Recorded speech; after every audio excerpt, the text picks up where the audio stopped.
अस्सलाम वालेकुम गाइस, कैसे हैं? उम्मीद है खैरियत से होंगे। आपकी दुआओं से मैं भी खैरियत से हूँ। और आज मैं आई हूँ एक नए व्लॉग के साथ, जिसमें मैं आपसे कुछ इन्फॉर्मेशन, डेंटल इन्फॉर्मेशन शेयर करना चाहूँगी। तो प्लीज़ आप मेरे साथ रहिएगा और पूरी वीडियो को देखिएगा। आपको डेंटल की काफ़ी इन्फॉर्मेशन मिलेगी, क्योंकि मैं एक डेंटल हाइजीनिस्ट हूँ। हॉस्पिटल में, डेंटल हॉस्पिटल में जॉब करती हूँ। तो मेरा काम है दांतों के बारे में, दांतों की हेल्थ के बारे में बताना। तो मैं आपको गाइड करना चाहूँगी। मैंने कहा कि क्यों ना आज मैं अपने सब्सक्राइबर को, अपने फ्रेंड्स को अपनी मतलब डेंटल हेल्थ के बारे में बताया जाए कि क्या होती है। जी गाइस, दांतों का, हाँ जी, दांतों का मैं बता रही हूँ। दांत जो होते हैं हमारे, कुछ लोगों के बड़े दांत होते हैं, जैसे मेरे भी थोड़े बड़े दांत हैं, और कुछ लोगों के छोटे दांत होते हैं, और मतलब हर टाइप के होते हैं। तो सबको अपने दांतों की मतलब अपनी हेल्थ का बहुत ख्याल रखना चाहिए, जो कि हम लोग ख्याल नहीं रखते। और हम सिर्फ अपने ब्यूटी केयर का ख्याल रखते हैं कि हम, हाँ जी, गोरे हो जाएं, हम ब्लीच लगा लें और हम प्यारे कपड़े पहने। लेकिन हम अपने दांतों की सेहत का बिल्कुल ख्याल नहीं रखते, कि हमें लगता है कि वो तो चलो नज़र नहीं आ रहा, ज़्यादा नज़र नहीं आ रहा, तो कोई उसको मतलब हमें ख्याल रखने की ज़रूरत नहीं है। लेकिन ऐसी बात नहीं है। आपको दांतों की केयर भी करनी चाहिए। जैसे हम लोग नहाते हैं, रोज़ नहाते हैं, तो इसीलिए दांतों को भी ऐसे ही हेल्थ की ज़रूरत होती है। जैसे कि हम अपने रोज़ नहाते हैं, अपनी क्लीनिंग का बहुत ध्यान रखते हैं, तो दांत भी तो, इनकी भी तो क्लीनिंग का ध्यान रखना चाहिए ना हमें। क्योंकि हम लोग क्लीनिंग का ध्यान नहीं रखते, और हमें खुद तो स्मेल नहीं आ रही होती है अपने मुंह से, लेकिन जो साथ वाला बैठा होता है उस बंदे को मुंह से स्मेल आ रही होती है, लेकिन वो हिचकिचाहट में कि ये बुरा ना मान जाए, तो वो नहीं कहेगा कि हाँ जी आपके मुंह से स्मेल आ रही है या ये वो। तो ये हमें खुद ही ध्यान रखना चाहिए। इस वजह से स्मेल इसीलिए आती है कि हम लोग अपने दांतों को साफ़ नहीं करते टाइम पे।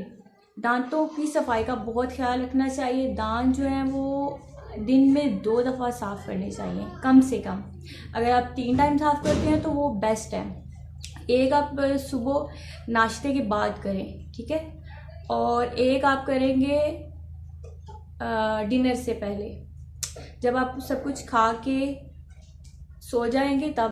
तो दांतों की सेहत की बात मैं कर रही थी। दांतों को आपने 2 टाइम साफ़ करना है। एक दफ़ा खाना खाने से बाद, खाना खाने के बाद सुबह ब्रेकफास्ट में, और आफ्टर डिनर, यानी कि जब आप बेड पे जा रहे हैं तो आपको पता है आप सब कुछ खा चुके हैं, तो फिर आप दांत साफ़ करके जाएं। क्योंकि जो खुराक के ज़रात या फूड पार्टिकल्स होते हैं वो ना ऐसा ऐसा तेज़ाब बनना शुरू हो जाते हैं, या दांतों का कीड़ा बनना शुरू हो जाते हैं। और ये रात को तो दांत साफ़ करना बहुत ही ज़रूरी है, क्योंकि जब वो जो हम रात का खाना खा के सोते हैं वो दांतों में फंस जाता है इन जगहों पे। तो वो फिर आहिस्ता आहिस्ता आपके दांतों को, एक दिन में तो नहीं चले होगा, अब रोज़ खाना फंस रहा है, आज फंसा, 2 दिन 3 दिन, वो महीना 2 महीना ऐसे ही रहेगा, तो वो जो ज़रात हैं वो आपके दांतों में कीड़ा बनना शुरू हो जाएगा, और आपको पता ही नहीं कीड़ा लग गया है, आपको नहीं पता चल रहा। आपको पता तब चलेगा जब आपके दांत में दर्द शुरू होगी, और दांत में दर्द एकदम नहीं स्टार्ट होती। अब वो दर्द तब स्टार्ट होती है, पहले कभी ठंडा गर्म लगता है, वो आपकी पहली स्टेज होती है दांत ख़राब होने की। और लेकिन आप फिर भी ध्यान नहीं देते, आप कहते हो कुछ नहीं होता। फिर वो ऐसा ऐसा दर्द स्टार्ट होती है, आप मेडिसिन खा लेते हो, आप कहते हो चलो जी ठीक हो गया। लेकिन ये परमानेंट हल नहीं है, मेडिसिन खाना परमानेंट हल नहीं है। तो उसके बाद आप रूट किनाल तक बात पहुंच जाती है। वो जो रूट्स हैं दांतों की, वहाँ कीड़ा पहुंचना शुरू कर देते हैं। तो मैं ये आपके साथ पिक्चर भी शेयर कर रही हूँ, रूट किनाल में जो कीड़ा कहाँ तक पहुंचता है, और कैविटीज़ में, ये देखिए कैविटीज़ में कीड़ा कहाँ तक पहुंच रहा है, ये भी आपको मैं दिखा रही हूँ। तो और ये जब आप दांत साफ़ नहीं करते, अभी काफ़ी ज़्यादा दांतों के बारे में इंफॉर्मेशन है जो कि मैं आप बाकी ब्लॉग्स में शेयर करूँगी। अभी मैं आपको सिर्फ डेंटल की सफाई का कहती हूँ, या डेंटल हेल्थ की बात करती हूँ।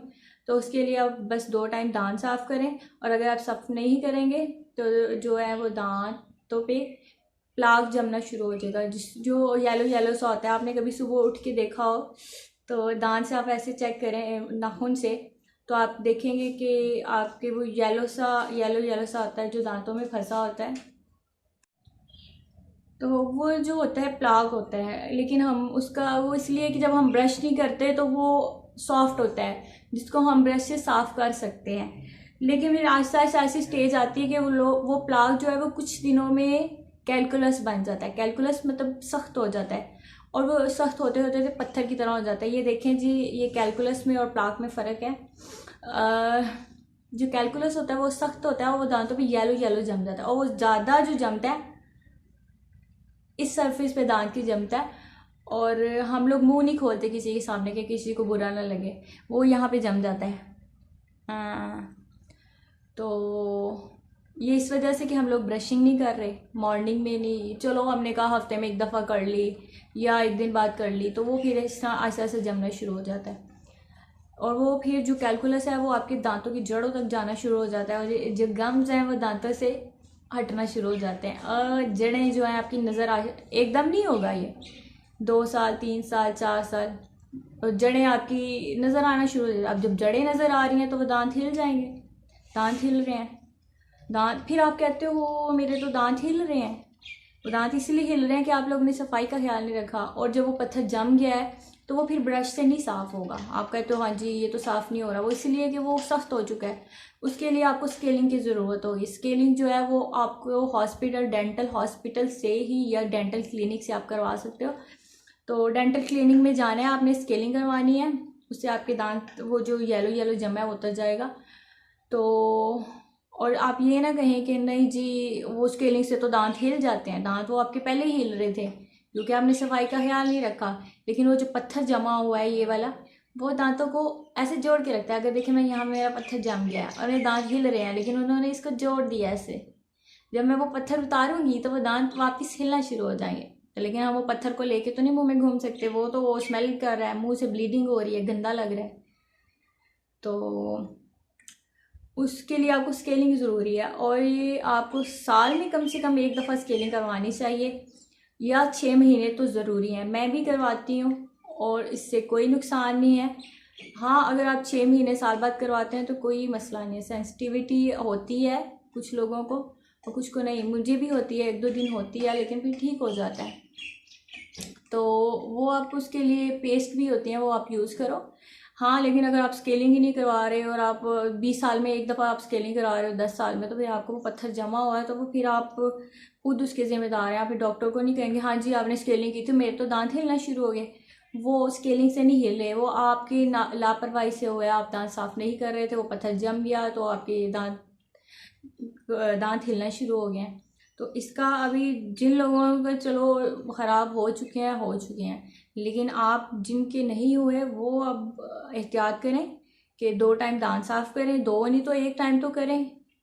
और कोई कितना टाइम लगता है, 1 मिनट लगता है, इतने हम ज़िंदगी में काम करते हैं, तो क्या ये नहीं कर सकते?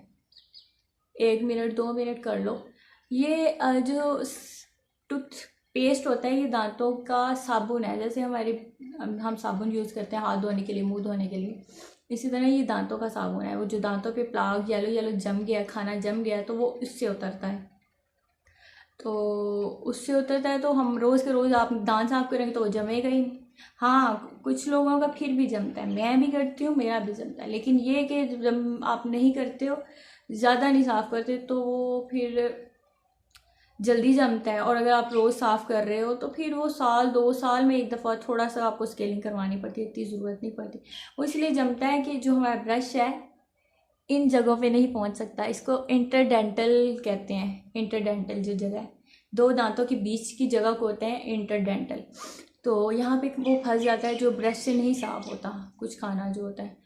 तो उसके लिए भी आप फ्लॉस वगैरह यूज़ करते हो, तो उस पर भी मैं एक व्लॉग बनाऊंगी, डेंटल फ्लॉस को कैसे यूज़ करना है, क्या तरीका है वो, ठीक है, मैं आपको बताऊंगी। वो यूज़ करते हो और स्केलिंग करवाते हो। हाँ जी, कुछ लोगों का होता है कि जीन्स में ऐसा होता है कि उनके दांत माँ बाप की तरफ से ऐसे मिले कि वो ख़राब नहीं होते और वो ठीक ही रहते हैं। वो मेरी अब जो सिस्टर है, आपको पता है, गुलनाज बानो, उनके माशाल्लाह दांत बहुत अच्छे हैं। अब्बू पे गए हैं, मेरे अब्बू के भी दांत बहुत अच्छे हैं कि उन्होंने कभी ज़िंदगी में स्केलिंग नहीं करवाई, और उनके दांत इतने साफ़ सुथरे और इतने प्यारे, इक्वल अंदर से सारा। और उनकी 4 अक्ल दाढ़ें भी हैं, मेरी भी थी 4 अक्ल दाढ़ें, मैं तो निकलवा चुकी हूँ। तो मेरे दांत अम्मी पे गए हैं, तो मेरे दांत जो है उन पर काफ़ी कैलकुलस भी लगता है सारा कुछ, तो वो मैं अपने बस ध्यान रखती हूँ, तो मेरे दांत ठीक है। लेकिन उन्होंने कभी ज़िंदगी में स्केलिंग नहीं करवाई, और वो अल्लाह का मतलब दिया हुआ है, कहते हैं कि एक नेमत है कि कुछ लोगों को नहीं ज़रूरत पड़ती। ये मैं उन लोगों के लिए कह रही हूँ जिनको पड़ती है, जिनके नहीं गंदे होते तो वो फिर ठीक है, आप बस ब्रशिंग करें, ठीक है। तो ये एक नेमत है, वो जीन्स में होती है कि अब माँ से मिले हैं, बाप से जब विरासत में, तो उससे आपके दांत बिल्कुल मतलब उनको ज़रूरत नहीं पड़ती, ठीक मतलब ज़रूरत। और मेरी बड़ी सिस्टर के भी ऐसे हैं, उनको भी कभी ज़रूरत नहीं पड़ी स्केलिंग की। हाँ अच्छा, आप एक और बात बताऊँ, दांतों पे ब्लैक ब्लैक भी लग जाता है इधर अंदर, ठीक है, वो ऐसे ऐसे लाइनें सी बन जाती हैं। जब मैं डेंटल में नहीं आई थी तो मेरी भी थी ये, तो मैं भी लोगों के सामने जाने से घबराती थी कि हंस के, ज़ोर से नहीं हंसना, किसी को दांत नहीं दिखाने कि ये वो। लेकिन फिर जब मैं इस प्रोफेशनल में आई तो मुझे अब ये किसी के दांत गंदे या ये वो, हमें तो आदत होती है देखने की, हमें नहीं बुरा लगता, लोग हमारे सामने मुंह खोलते हुए शर्माते हैं, तो ऐसा कुछ नहीं है, हम लोगों को आदत होती है। हाँ, अब मैं डेंटल में हूँ, अगर मैं अपने दांत गंदे रखूँगी तो मुझे सारे कहेंगे हाँ जी आप तो दांत नहीं साफ़ करती, आप दूसरों को क्या सिखाएंगे, ठीक है। कभी कभी मेरा भी कभी दिल करता है कि ना करूँ ये, मैं हो जाती हूँ लेज़ी, लेकिन करने तो है। तो मैं आपको ये बता रही थी कि वो जो ब्लैक ब्लैक सा होता है वो भी स्केलिंग से उतरेगा, वो ब्रश से नहीं उतरेगा। और वो ब्लैक ब्लैक सा होता है उसको स्टेन्स कहते हैं, और वो दाग जिसको उर्दू में कहते हैं, वो इसलिए हो जाते हैं कि आप कॉफ़ी ज़्यादा पीते हो, आप मतलब ऐसी चीज़ें खाते हो जिनमें कार्बोहाइड्रेट है, जैसे कि आलू है, आलू खाते हैं उनसे, चिप्स वगैरह, या आप कोक कोक बहुत ज़्यादा ले रहे हो, बॉटल्स का इस्तेमाल ज़्यादा कर रहे हो, और कॉफ़ी पी रहे हो, चाय पी रहे हो, तो ये उनसे ज़्यादा होते हैं, दांतों में पिलाहट भी आती है। मेरे दांतों का कलर भी ना बहुत ही वाइट था, लेकिन अब थोड़ा येलो स्टार्ट होना शुरू हो गया। और ये वैसे आपको मैं बताऊं कि येलो एज के साथ भी आपके दांत येलो होना स्टार्ट हो जाते हैं, जैसे जैसे आपकी एज बढ़ती है। तो दांतों का येलो होना कोई बड़ी बात नहीं है, बुरी बात नहीं है। मुझे अब कोई कहे हाँ जी आपके दांत येलो है तो आप ये साफ़ करवा लो, वाइट करवा लो, वो मुझे नहीं, मैं करवाना चाहती, मैं खुश हूँ जैसी हूँ। हाँ लेकिन अगर दांतों पे कैलकुलस है या प्लाक जमा हुआ है तो वो उतरवाना ज़रूरी है, क्योंकि वो आपके दांतों को नुकसान पहुंचा रहा है। दांतों का कलर क्या है, जैसे हमारी बॉडी का कलर है, किसी का काला है, किसी का सांवला है, किसी का वाइट है, तो वो तो कलर है, उसको आप नहीं कुछ कर सकते, अल्लाह ने बनाया, ठीक है कोई नहीं, आप खुश रहो आप जैसे हो। दांत अगर आपके मतलब वाइट हैं दांत तो अच्छी बात है, और कुछ लोगों को होता है क्रेज़ दांत वाइट करवाने का, तो वो भी मैं उस पर भी एक व्लॉग बनाऊंगी दांतों की ब्लीचिंग का, कि उसके क्या फ़ायदे हैं क्या नुकसान है, तो वो भी लोग करवाना चाहते हैं। बस अभी मैं आपके आज के लिए तो यही कि आप अपनी दांतों की सफाई का ध्यान रखें और 2 टाइम ब्रश करें। और भी आप दांतों के बारे में कुछ पूछना चाहें तो मैं आपको रोज़ लाइव आती हूँ तकरीबन, तो आप मुझे वहाँ मैसेज करके पूछ सकते हैं, और कमेंट में भी पूछ सकते हैं, तो मैं आपको लाइव जब मैं आऊँगी तो आप और भी जो सवाल करना चाहें तो मुझसे पूछ सकते हैं, तो मैं आपको बता दूँगी। फ़िलहाल के लिए इतना ही, मिलते हैं फिर नेक्स्ट वीडियो में, तब तक के लिए अल्लाह हाफिज़, अपना ख्याल रखिएगा। और कल के व्लॉग में फिर मैं आपको मिलूँगी, शुक्रिया, ठीक है, ओके, अल्लाह हाफिज़, टेक केयर।